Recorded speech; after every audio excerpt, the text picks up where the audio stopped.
Okay, moving on. The next one says my WordPress blog was creating attribution links in the RSS feed in the case of syndicated content. Yes.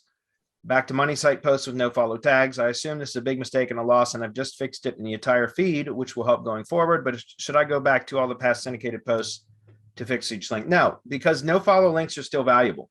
So don't worry about that. That would be an enormous amount of, well, depending on how many posts you have. But even if you only have like 5 posts, like that, still, that's a lot of work to go back and edit all those links manually. Just leave them. No follow links are still good links, guys. You can do more with follow links or do follow links, but certainly, but no follow links are still valuable to have. So I wouldn't waste the time. You're better off just moving, going forward, finding other things to work on. That's my opinion. You should be producing content. Yes. On an ongoing basis. And since you are, no sense in going back and changing all of those. It's too much work. That's right. Just keep producing that content. You've changed the links to follow, and that's all you need right now.